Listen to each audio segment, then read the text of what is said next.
परिश्रम करता है कठिनाई से ऊपर जाने का, और जो आनंद का अनुभव करता है तो फिर वो क्रियाकलाप अपने बंद कर देता है और उसके कारण से उसका विकास रुक जाता है। इस कारण हमारे समाज का विकास रुका।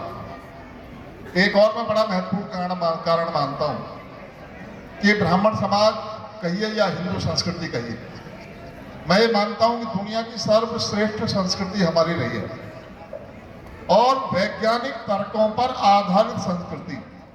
कोई ऐसा हमारा क्रियाकलाप या कोई हमारी ऐसी मान्यता नहीं है जो वैज्ञानिक तर्कों पर खरी न उतरती हो।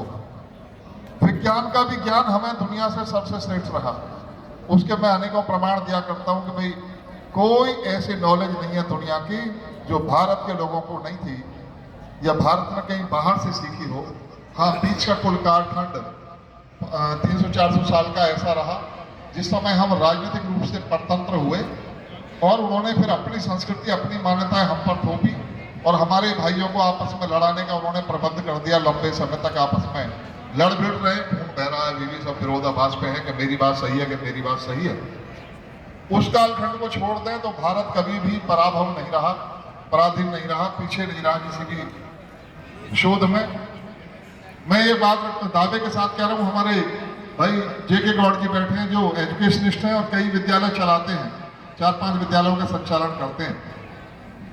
मैं शिक्षकों के द्वारा चुनाया गया प्रतिनिधि हूँ, तो मैं हमेशा ये बात कहता हूँ कि मेरी भी जनरल नॉलेज बढ़ जाएगी। कोई ऐसी नॉलेज बता दो जो भारत के लोगों को नहीं थी, भारत ने दुनिया से सीखी। हमें अंग्रेजों ने मानसिक रूप से गुलाम बनाने का काम किया। उन्होंने हमें बताया कि पृथ्वी में गुरुत्वाकर्षण शक्ति है, ये बात न्यूटन ने बताई है। तो मैं कहता हूँ कि न्यूटन से पहले भारत के लोग ये बात नहीं जानते थे? जानते थे। उससे भी हजारों साल पहले भास्कराचार्य जिन्होंने शोध किया था, केवल पृथ्वी के बारे में नहीं सारे ग्रहों के बारे में बताया कि सब अपने अपने गुरुत्वाकर्षण के कारण अपनी कक्षा में स्थित हैं और आपस में टकराते नहीं है। खगोल शास्त्र के बारे में जो ज्ञान भारत को रहा है दुनिया को आज भी नहीं है। अभी भी दुनिया महीने 2 महीने पहले अमेरिका की ऑब्जर्वेटरी बताती है कि सूर्य ग्रहण पड़ेगा और वहां दिखाई देगा, लेकिन भारत के पास तो वो कैलकुलेशन है, वो ज्ञान है कि हमारे पंडित जी जो गांव में पंचांग लिए बैठे हैं वो ज्योतिषीय पंचांग से आने वाले 500 साल बाद भी सूर्य ग्रहण कब पड़ेगा, 1000 साल बाद सूर्य ग्रहण कब पड़ेगा, उसकी कैलकुलेशन उनके पास है।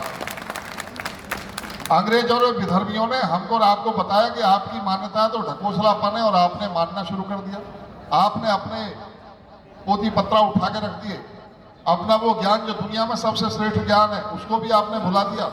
जबकि दुनिया ने आपसे सीखे वार, सूर्यवार, चंद्रवार, सोमवार, बुधवार, गुरुवार, शुक्रवार, शनिवार, सब आपने दिए हैं।